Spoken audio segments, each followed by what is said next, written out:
Queenstown, the adventure capital of Aotearoa, New Zealand. And what to do when you're in this beautiful city, then grab two of your best mates and head out into the bush for an adventure. The Greenstone-Caples track was our target. This track was going to be a great undertaking. It's a moderate 4-day hike, 61 kilometres in total. The highest point would be the Mela Hut at 993 metres above sea level. The track would take us through beech forest, open plains, subalpine scrub and some river crossing. I was feeling ready and eager to get started. This is Josh and Blake. Got our packs ready to go and we're just about to make a start. 3 to 5 hours up to the first hut, should be good.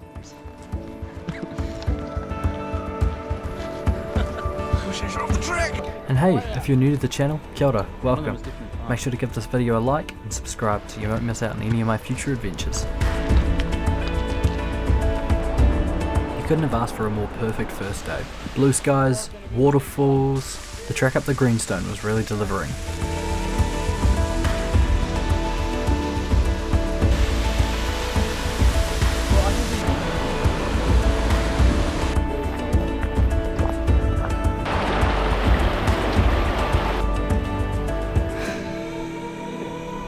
Reckon we can get him on the lure?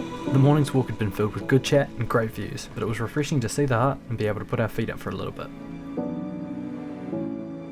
We went inside to put our gear down and found a wee poster on the notice board, a bit of a treasure map down to a waterhole. So we grabbed our towels and went down the track to scope it out.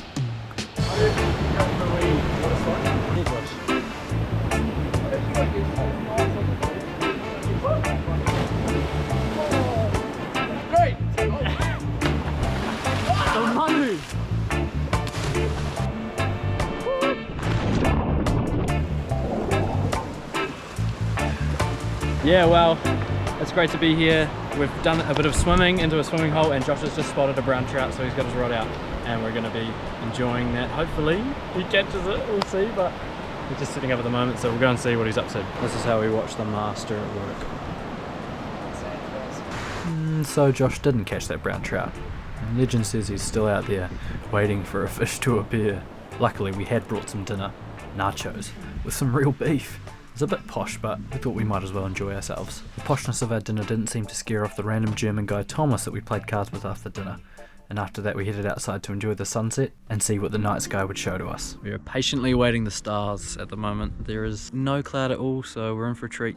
Tomorrow it's going to probably cloud over because it's predicted rain on Saturday, so this is the best opportunity for that. So we're just going to sit here and listen to the kaka and I think maybe some takahe. We don't really know. There's a lot of native birds around here that we're not super used to hearing to the normal places, so at least that I go anyway. So yeah, it's just a wee chill evening. The sandflies are still out. I'm still waiting for them to bugger off, but that's alright. We'll just continue here. Everyone's in bed, so we don't really want to go inside until we're ready to go to bed. So we'll just wait here very patiently.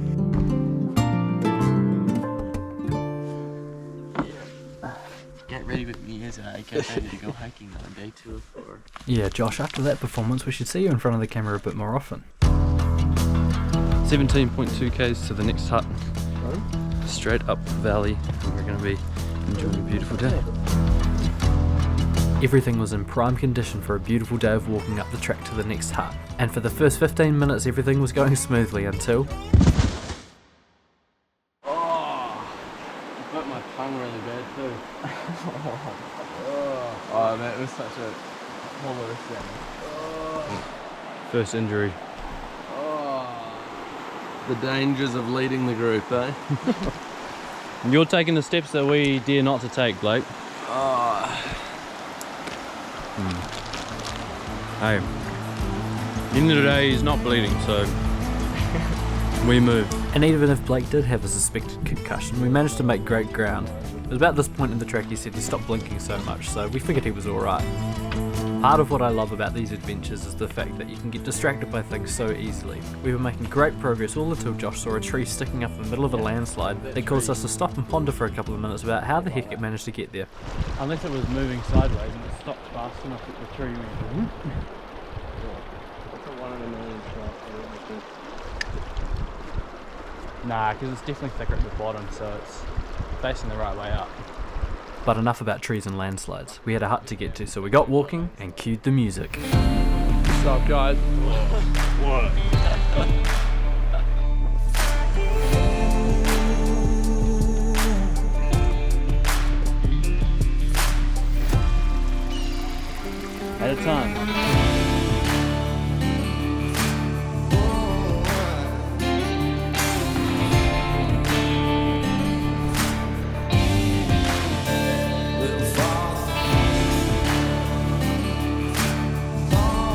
We've come from all the way over there and up the valley to where we are now, but the river is just incredible.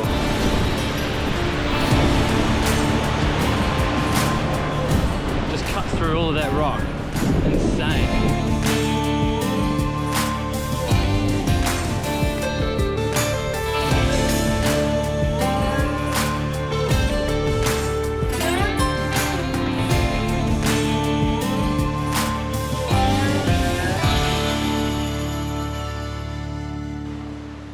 And to top a morning of beautiful walking off, we found this amazing lunch spot just by the river. We opened our tuna and crackers and replenished our energy for the remaining 8Ks out of our 18-kilometre journey.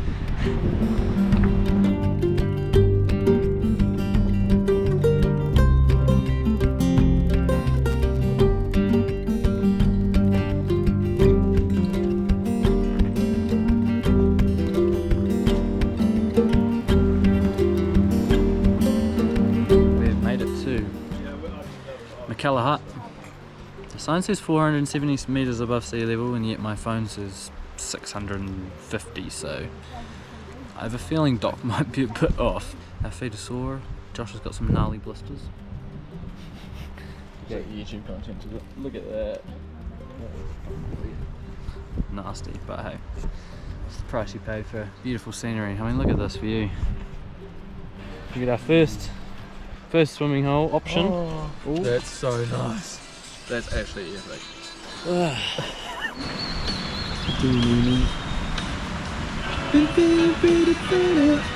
It looks like on the board in the kitchen there was a forecast written for tomorrow, which is good. It's our big walk over the pass, 22 kilometres in total, so we'll check the forecast out, see what it says. Hopefully it doesn't say rain. Oh, that's tough.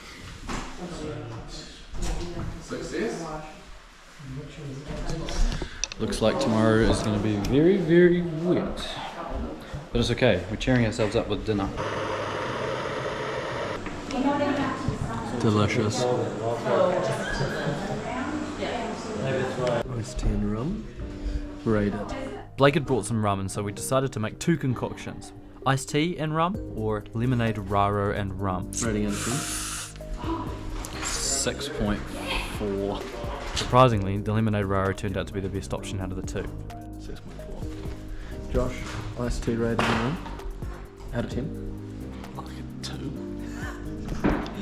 These guys.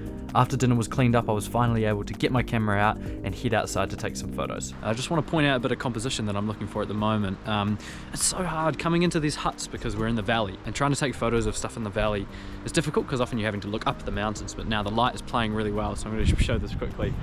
The composition here, taking this and just straight this peak here. And I'm just sort of framing it from here to here just so that we've got a nice landscape panorama, but you can see the clouds hitting there and also the glow on the peaks, so just trying to capture that as well as I can. You know, nothing portfolio worthy, but it's a memento of this occasion, the hut, and you know, the beautiful landscape they're in. So I'm just going to keep taking photos, and if the shot turns out any good, here's the shot.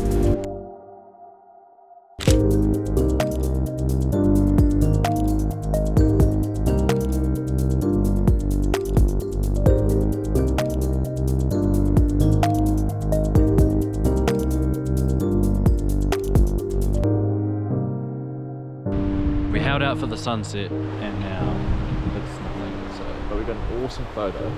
we did.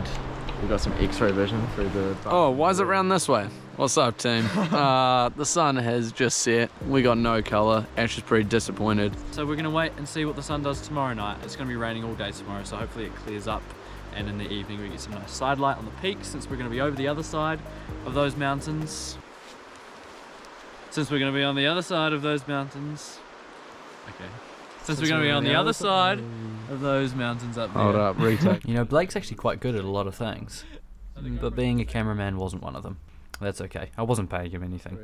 Anyways, after that, it was time for bed.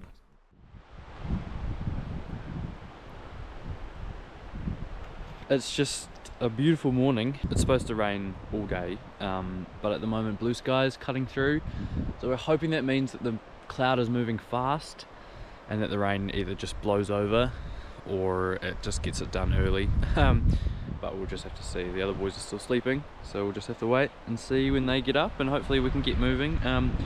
yeah, I might just get the camera out. It's cold, it's very cold, but those peaks up there are looking beautiful and the cloud is swirling, so it's very moody. Just trying to recreate that same shot from yesterday and see if I can do the same thing again. And yeah, it might turn out quite nice actually. Yeah, look, the peaks are just breaking through, so it's definitely worth it. So let me grab the camera and I'll set up a shot. Right, for this shot what I'm thinking is something a little different to yesterday. I'm going to have to talk fast because the cloud's moving really nicely in, is pano. So basically just capturing this whole bit here, but I mean you can see the cloud, blue sky breaking through, but it's sort of rolling in. So I'm hoping that if I can isolate that band, that maybe it can bring something nice. I'm not sure. It's really hard to visualize those narrow panos like in my mind versus what I can actually get on the computer and how much warp it has when I merge them and that sort of thing. So I'm just going to take the shot, and if it turns out any good, then here's the shot.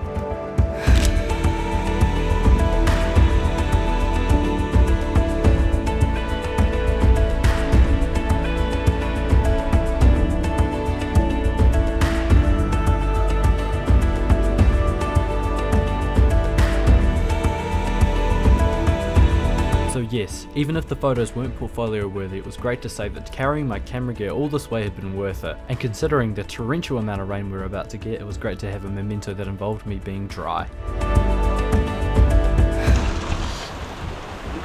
Hopefully they don't get wet. We've wrapped Josh's feet with blisters, so... Excuse my issue. Sorry mate.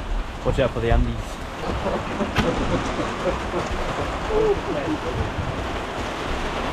This is the last you'll see of us. Dry. Or before we get hypothermic. Yeah, well, hopefully it doesn't get to that. Okay, let's do it. Who's leading the way? I will. Alright.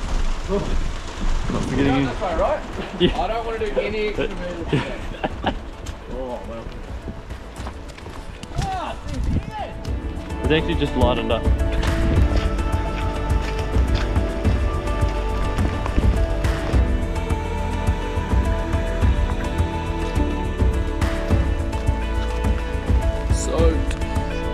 Even though we were getting soaked, we were being rewarded with beautiful scenery. We pushed the wet and misery out of our mind as every step we took, we got closer to our goal. And after the surprisingly short climb up the Mela Saddle, we were rewarded with beautiful views. John Baden Peak surrounded by mist, snow, rain, and the waterfalls tumbling down off the cliffs, adding to the atmosphere.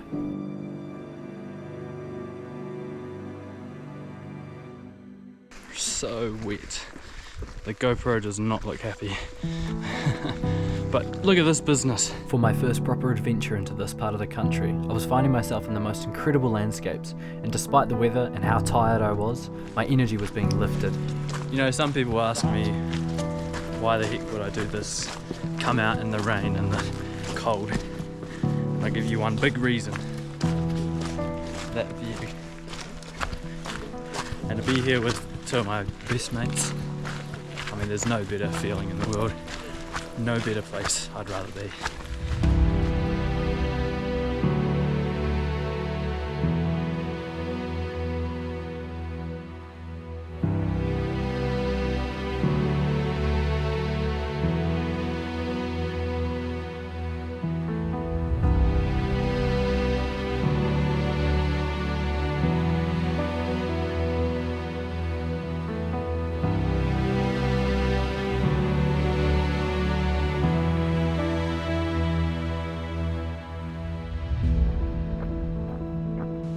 We decided to skip staying one more night and just walk the remaining 9 kilometres out to the car park. Our solid 21 kilometre day had turned into a 30 kilometre behemoth. The Greenstone Hut was now our lunch destination, not our overnight relief. We're almost at the final hut. It's probably less than 500 metres away now. You can just see it over there. Happy days.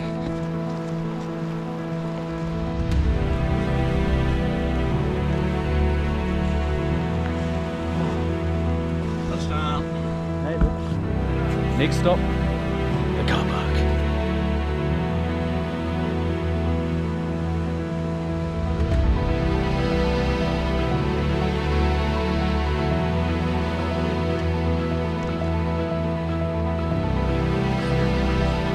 extra walking on our final day gave us plenty of time to reminisce back on the adventure we had gone on. No, E-Blink! One of laughs, good food, questionable cocktails, a severe lack of fish, and some okay photos. But considering Blake was about to embark on his own great adventure, moving to the other side of the world, it truly was an unforgettable send-off. Until next time.